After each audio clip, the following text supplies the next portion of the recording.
بسم الله الرحمن الرحیم. الحمد لله و صلاة و سلام علی سیدنا رسول الله و علی آله و اصحابه و من والاه. اما بعد، بینندگان عزیز و ارجمند شبکه جانی شارجه، السلام علیکم و رحمت الله و برکاته. با برنامه آداب عبادت در خدمت شما هستم. امروز در مورد موضوعی صحبت خواهیم کرد که در اسلام اهمیت زیادی داره و هر انسان مسلمانی باید آداب این عمل رو، و خودش یک نوع عبادت هم هست تقریبا، آداب این موضوع رو ما باید بدونیم. حالا قبل از اینکه ما در مورد آداب صحبت بکنیم، موضوع برنامه امروز در مورد هدیه دادن و آداب هدیه است.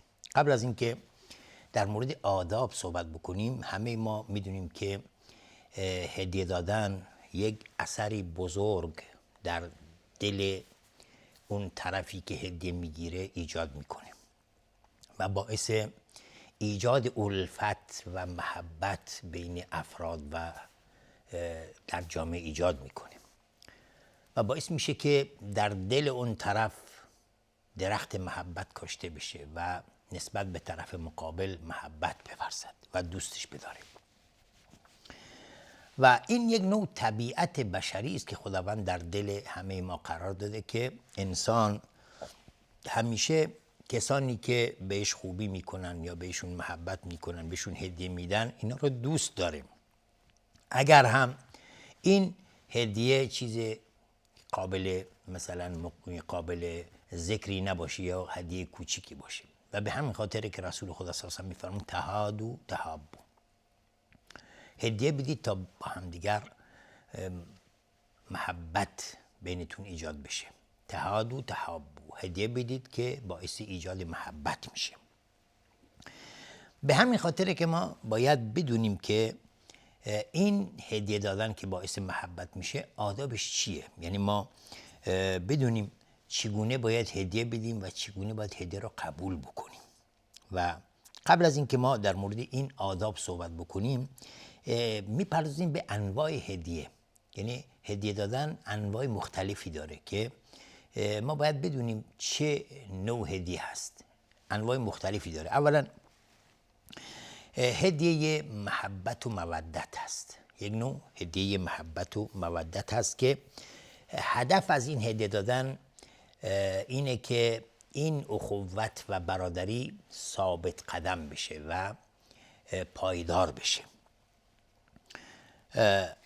و این ممکنه که از کسی که بالاتره نسبت به کسی که پایینتره داده بشه، یا اینکه انسان بزرگی به کوچیکی یا به بچه‌ای هدیه بده، یا معلم به دانش آموزش هدیه بده. پس این یک نوع هدیه هست. هدیه بعدی هدیه صله رحم هست و که بین اهل و اقارب هست.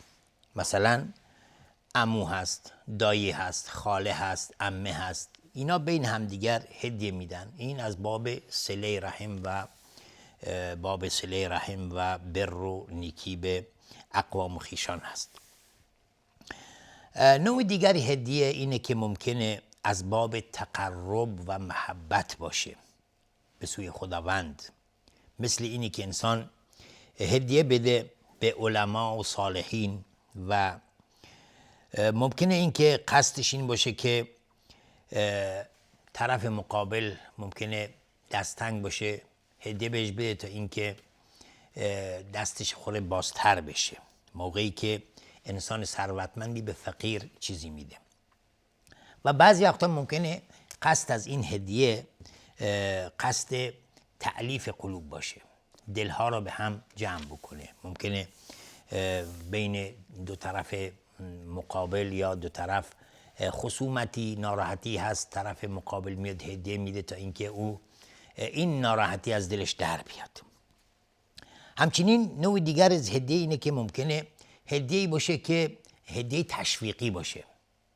انسان هدیه میده به طرفی که تشویقش بکنه، مانند هدیه دادن معلم به دانش آموزاش، با یکی از دانش آموزاش که به حساب زیرک زرنگه بهش هدیه میده تا اینکه تشویقش بکنه، تا اینکه بیشتر تلاش بکنه. و یک نوع هدیه دادن به پدر و مادر هست که این بزرگترین هدیه هست و این بزرگترین هدیه هست که زیرا بر والدین جزو واجبات هست و خداوند در آیات بسیاری تأکید کرده بر این امر. پس حالا ممکنه بعضیا تعجب بکنن که چگونه من به پدر و مادرم هدیه بدم. این هدیه دادن خیلی مهمه که انسان لازم نیست که حتما پول باشه یا چیز دیگری باشه، حتی هدیه دادن یه دسته گل، یه شاخه گل، یا اینکه به پدر و مادرت بگی ای مادر من تو رو دوست دارم، یک سخن زیبا، چنان که در حدیث والکلمة الطیبة صدقه، یک سخن زیبا خودش صدقه است.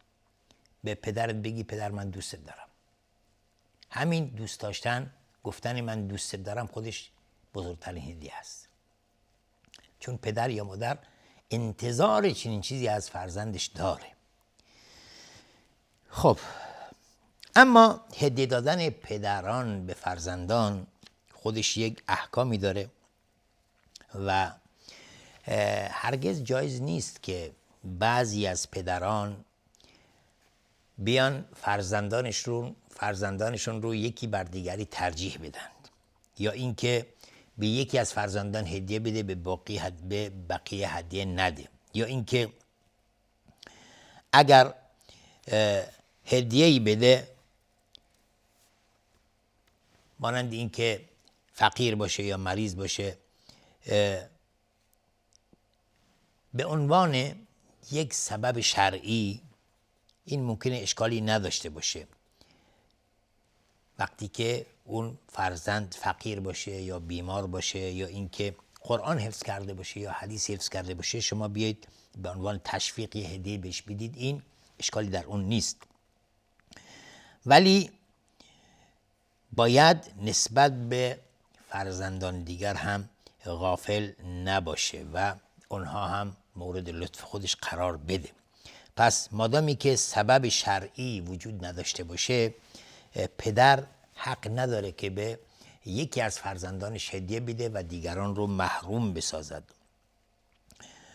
حالا ما بعضی وقتا میشنویم که بعضی از دوستان، بعضی از شنوندگان، بعضی از آشنایان تماس میگیرن، میگن که پدر ما در حیاتش اومده تمام اموالش رو به پسرانش بخشیده، دخترانش رو هیچی نداده، محروم کرده. این حرام است، درست نیست. فردای قیامت چنین پدری مؤاخذه خواهد شد. دقت کنید برادران خواهران گرامی، این هرگز درست نیست که پدری بیاد و فقط فرزندان پسرش رو مورد لطف قرار بده و دخترانش رو محروم بکنه. این جرم بسیار سنگینی است. عذاب دردناکی در فردای قیامت در انتظار چنین پدرانی هست. پس هیچ وقت فرزندان دخترتان رو از عطایای خود، از هدیه‌های خود محروم نسازید. امام بخاری از حدیث نعمان بن بشیر رضی الله عنه روایت میکنه. نعمان میگه که مادرم عمره بنت رواحه از پدرم درخواست کرد که به من هدیه‌ای بدهد. پدرم هم با اصرار مادرم یک هدیه‌ای به من داد. مادرم گفت که من راضی نمیشم با این عمل مگر اینکه بری نزد رسول خدا و رسول خدا را شاهد بگیری بر این هدیه‌ای که به پسرم دادی. نعمان میگه که پدر من دست مرا گرفت در حالی که من جوانی بودم و غلامی بودم. حالا غلام به پسر بچه میگن که هنوز شاید به سن بلوغ نرسیده باشه. میگه اومد نزد رسول خدا و گفت ای رسول خدا، مادر این خلاصه از من درخواست کرده که من چیزی به این پسرم ببخشم. منم بخشیدم به اصرار مادرش و مادرش دوست داره که شما هم شاهد این هدیه و بخشش باشید. میگه رسول خدا صلی الله علیه و سلم به بشیر گفت که یا بشیر الک ابن غیر هذا، آیا پسری غیر از اینم داری یا فرزندی غیر از اینم داری؟ میگه بشیر گفت که بله دارم، فرزندان دیگری هم دارم. رسول خدا فرمودن فوهبت له مثل الذی وهبت لهذا، آیا به اونها هم مثل این چیزی که به این فرزندت بخشیدی اونها هم بهشون دادی و بخشیدی؟ بشیر جواب داد خیر ای رسول خدا. رسول خدا چی فرمودن؟ فرمودن که فلا تشهدنی اذن، پس هرگز مرا شاهد این امر قرار نده. فانی لا اشهد علی جور، زیرا من بر ظلم هیچ وقت شهادت و گواهی نمیدهم. این ظلمه، نهایت ظلمه تا به یکی از فرزندانت بدی سایر فرزندان رو محروم بسازی. پس این درست نیست. و در حدیث دیگری داریم که رسول خدا صلی الله علیه و سلم فرمودند اتقوا الله واعدلوا فی اولادکم. در بعضی از الفاظ همین حدیث فرمودن اتقوا الله واعدلوا بین اولادکم، از خدا بترسید و بین فرزندانتان عدالت برقرار کنید. خب نعمان میگه که پدرم فرجع ابی فرد تلک الصدقه، پدرم برگشت و اون صدقه و اون بخشیشی که به من داده بود رو برگردوند، دیگه نداد، چون رسول خدا فرمودن که این ظلمه. حالا ما در مورد آداب هدیه دادن صحبت میکنیم. حالا فهمیدیم چون موضوع بسیار مهمه، من خواستم که توضیحاتی بدم که بعضی از پدران یا بعضی از مادران این گونه به فرزندان خودشون ظلم میکنن و باعث ایجاد کینه و کدورت بین فرزندان میشن، ناخواسته یا خواسته یا ناخواسته. 100% این ایجاد کینه و کدورت میکنه. شما برادرت بیاد پدرت بهش یک چیزی بده شما را محروم بسازه، به شما نده، خب این ایجاد کره و کینه میکنه.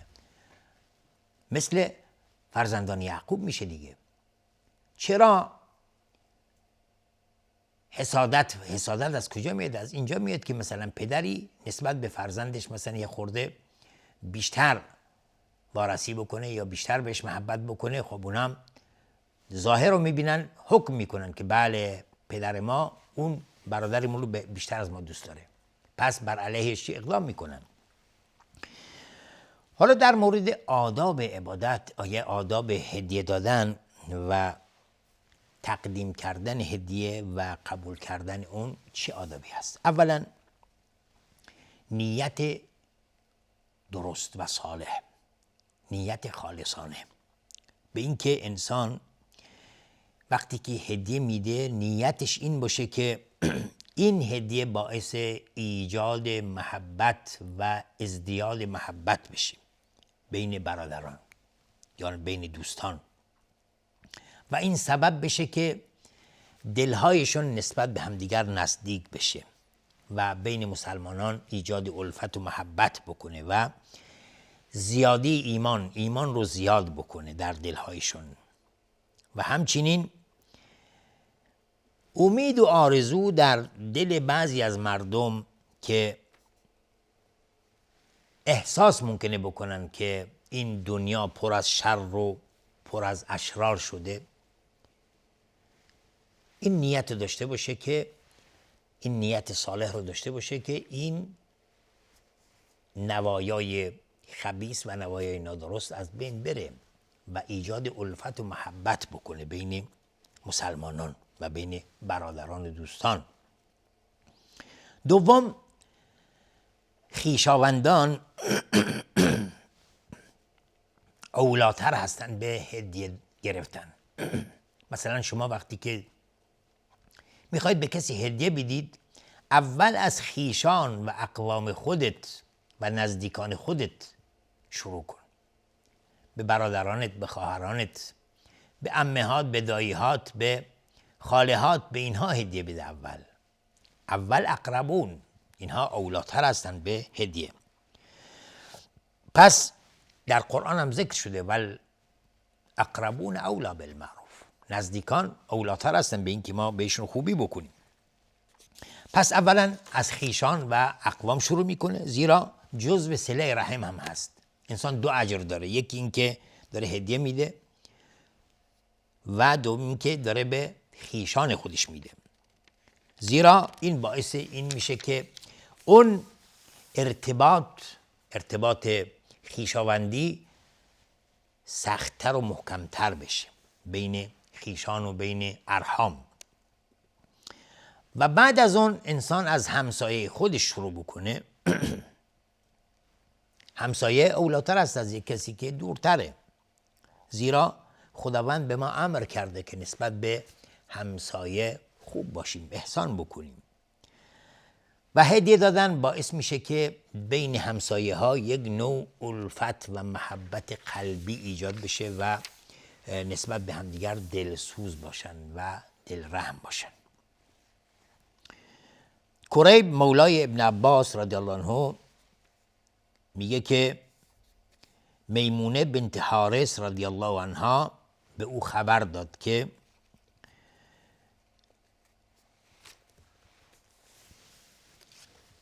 نوزادی که متولد شده بود، حالا جزو بردگان بود، آزاد کرده بود و از پیامبر صلی الله علیه و سلم اجازه نگرفته بود. روزی که نوبت میمونه بنت حارث بود، از زنان پیامبر ام المؤمنین بوده، به رسول خدا صلی الله علیه و سلم فرمودند که من اون حالا نوزاد برده من که به حساب متولد شده آزادش کردم. پیامبر صلی الله علیه و سلم فرمودن، یعنی سوال کردن که ای رسول خدا تا میدونی یا نه؟ رسول خدا فرمودن اوا فعلتی، آیا تو این کار کردی؟ ام المؤمنین میمونه جواب دادن بله. پیامبر صلی الله علیه و سلم فرمودند که اما انک لو اعطیتها اخوالک کان اعظم لاجرک، تو اگر این هدیه را داده بودی به دایی‌هات، این برای تو بهتر بود از لحاظ اجر و پاداش. پس نگاه کنید، این هدیه دادن به اقوام و خویشان خیلی اهمیت زیادی داره.